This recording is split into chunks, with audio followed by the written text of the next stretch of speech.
So if you think building sustainable wealth and budgeting or finding new clients for your MSP is critical or absolutely necessary, I want you to think again. My name is Chris Weiser here with Mr. Garrett Gunderson. How you doing, sir? Hey, thanks for having me, man. Yes, I'm doing sir. Great. Yes, sir. We just came off stage here in Phoenix. It's really been a great session. You talked about so many things, and I told you, I don't know if you even knew this, but as I was introducing you, and then as I couldn't remember where we first met. That was a long time ago, a man. long time ago. Yeah. And I've built so much of what we teach in our coaching program. You realize that's like 15 years ago. I know. It's crazy, but I've literally built so much stuff based on your teachings and what you talked about when I first met you.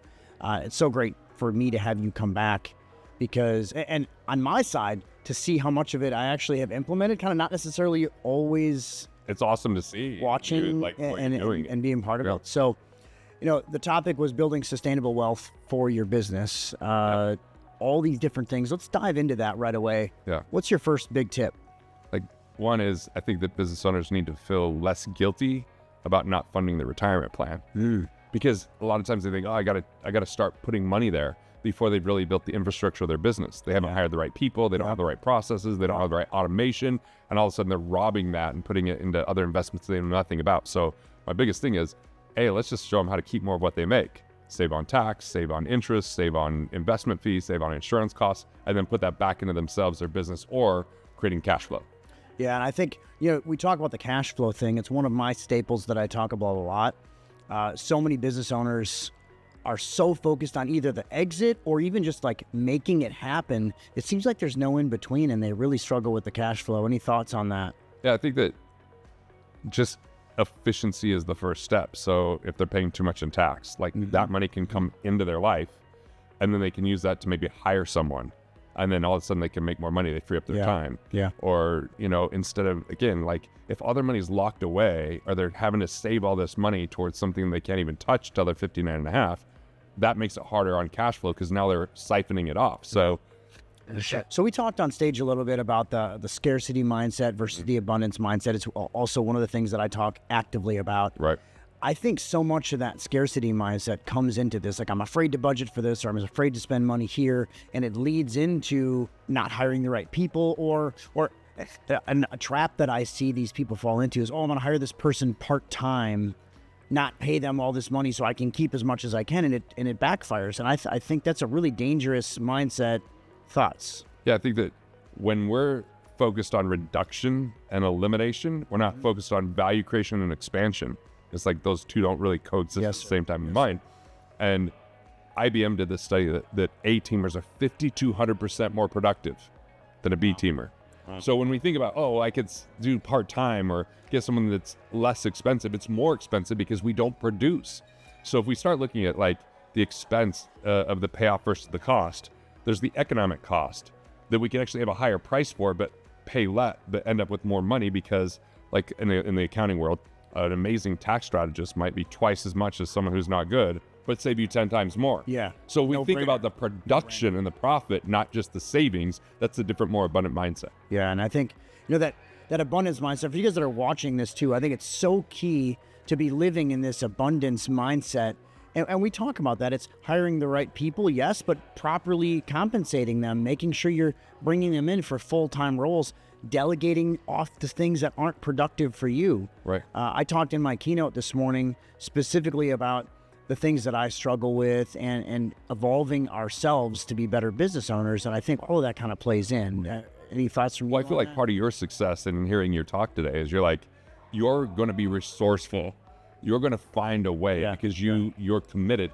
You call it like you're willing to take risks, but I think they're very calculated because they're within your vision and what you're committed to do. Very because you're so committed and resourceful, you don't let money stop you from doing something extraordinary or excellent. Actually, very spot on. That's what, I was watching that being like, that is what I would teach, but you were living it and expressing it and being it for us to even be in the room. Yeah, that's cool. That's cool. Yeah, and it was also, thank you for watching my keynote. I've never had one of our speakers actually sit and watch my. I really want to. I knew you. So I was like, I really want to hear what you have to say and understand what you're really up to. Appreciate it. I could learn from you. So let's come back to the topic. I forget what our second thing was here out of the box, but I think maintaining clients or not having to dig super deep for clients. What's your thoughts on that? Because I think these are really key points. I mean, what I love is recurring revenue is the game, right? And you're in that world. Our whole conference is called Double Your MRR Live. Right. So yeah. And so how do we do that? We add more value. We get feedback from them. We think of ways to serve the people that are already in existence versus just going to get the next person, because it's so much more expensive to get the next person versus really add value to the existing people and then continue. Like I call it the impact equation. We can either reach more people or more deeply impact the people we currently reach. And it's not an either or. Yeah. But if we always go for reaching more people before we really think and listen to the people and say, what can we do to serve you, to solve problems, to add value? And even sometimes that's collaboration. Yes. Right?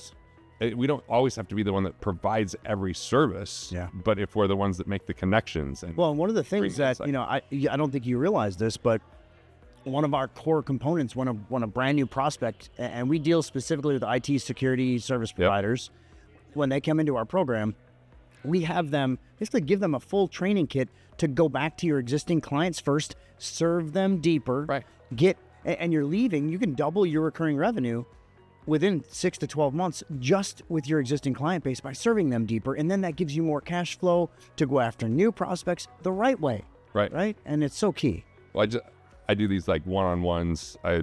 People come to my cabin and we just do a full day consult. It's like design their richest life, build their financial team, save them money. Guess I'm gonna have to go to your cabin now. Right. So, and for the longest time, I wouldn't ever do it a second time, but I had enough people saying like, can we come back? And just this week, I had someone come back a second time. We got twice as far. It was twice as easy.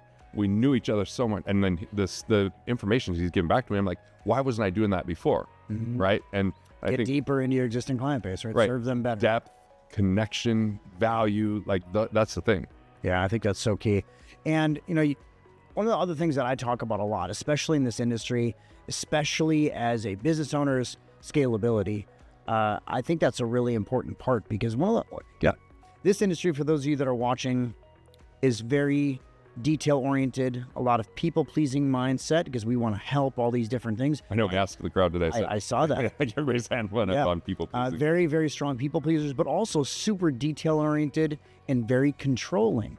Now, those things don't go real well with, I'm going to delegate. Right, because then, So what's your thoughts around that? How do we break through maybe some of those barriers too? Because it all comes down to the hiring machine and all these different things that we're talking about comes down to this too. So I have a philosophy of delegating roles, ROLES. We delegate roles instead of tasks and ask people to own that role like it's their business and get clear about what that role is.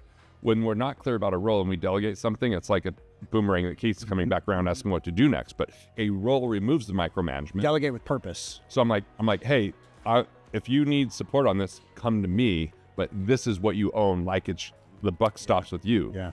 And that's what helped me get away from micromanagement. And you were talking during your session today about intellectual property and SOPs being one of those. I think that's a really key point, writing strong SOPs, making sure you have this. Okay, we covered so much in like 10 minutes here.